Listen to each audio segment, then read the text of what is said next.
hapon na naman pong muli. Magandang araw na naman po mga kaparmer. At nandito naman po inyong kaimas para ibahagi po ang aking ginamit na herbicide. Bali ito po yung ginamit ko pong herbicide mga kaparmer, mower. Ayan. Ito po ay systemic.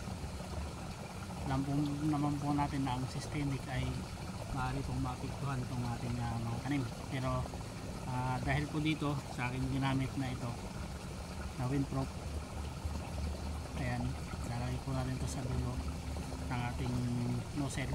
Yung pinaka nozzle natin, meron na po siyang cover. Kasi naman nagaganyan po natin siya sa habang nag-spray para po kahit umahangin ay hindi po maapektuhan itong ating mga tanim. So ayan, sa mga nasasabi na kapag umuulan ay pagka naulanan sisipsip sa lupa. So ayun po ay hindi naman po siguro totoo yun na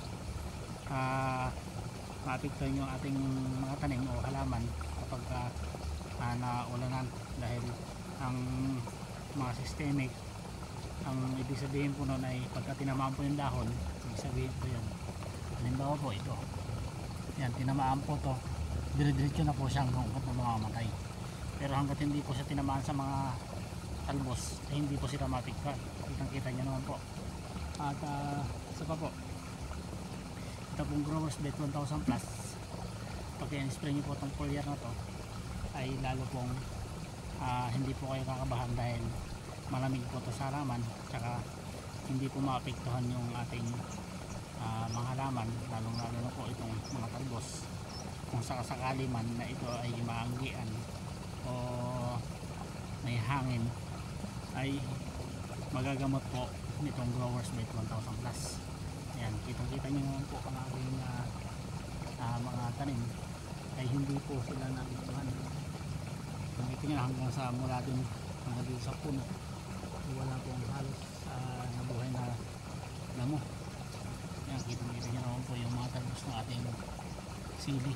Ayan o, ayan, napakaganda po nila. Kaya sa mga gusto pong subukan, ito ilalagay ko po sa link sa comment section ang mga to, itong windproof sa itong Growers Bet 1000 Plus ay maaari po ay mag-order. Ayan. So ayun, hanggang dito na naman po.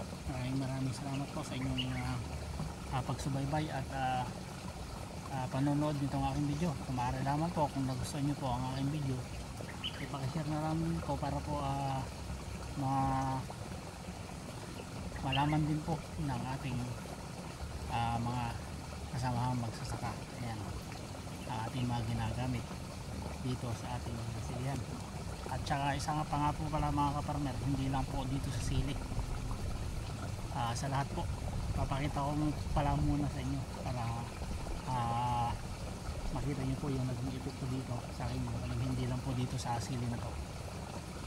Papasyal ko po kayo. Yan, pasyal po tayo mga kaparmer. Yan o, nakita nyo naman po yung mga sili na yan ay green na green. Yan o, may mga bunga na rin, napakarami na rin po nilang mga bunga o. So diba, kita nyo naman yung mga damo, lahat ng uri ng damo, lalo na yung paragis ay napakatibay po ng paragis. Pero kitang kita nyo, tuyong tuyo na sila. Ang gaganda ng ating mga sili, napakaganda ng mga talbos, bunga, tsaka ng mga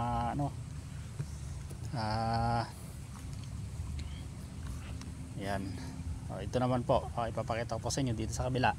Ayan, ito po yung ating ampalaya. Napakalinis, patay lahat ng damo. Pero yung ating ampalaya ay ayan, hindi pa po tayo nakapag lagay ng fertilizer dito. Pero ayan o, ang ganda na nila mga kaparmer hanggang doon sa kabila. Diba? Kaya sa mga nagsasabi po na hindi pwedeng gamitin ang systemic na herbicide, ay nasa pamamaraan lang po yan mga kaparmer. Kailangan maging maparaan po tayo para po hindi maapektuhan itong ating mga tanim. Ayan, diba? Napakaganda ng mga tanim na in-spray ng mower herbicide. Systemic po siya.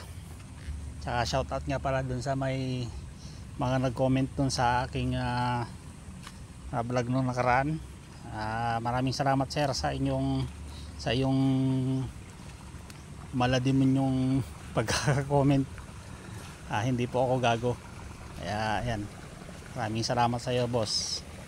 Hindi ko nababanggitin yung kanyang pangalan.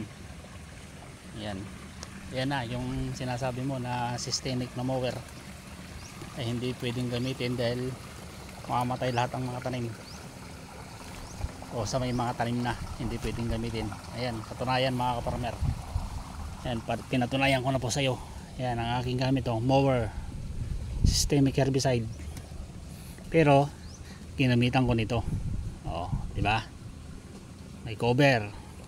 Pag in-spray mo siya, kailangan nakaganyan para hindi lilipad din yung ini-spray nyo.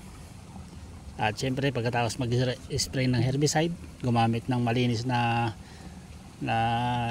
sprayer, gumamit ng Growers Bet 1000 plus.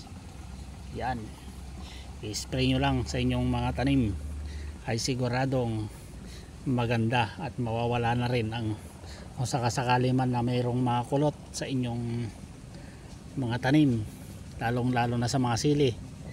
Ayan, sili, kamatis, yan sigurado po yan, gagamutin po yan ng Growers Bet 1000 plus. So ayan, maraming salamat. Hanggang dito na naman po, napahaba na po tayo. Hanggang sa muli, ito na naman po ang inyong Kaimas Agri Kaimas Vlog na nagsasabing masaya ang buhay pag may mga tanim na gulay. Hanggang sa muli, God bless po sa ating lahat. Kung maaari lamang po ay paki-like, follow at paki-share na rin po ng ating mumunting video.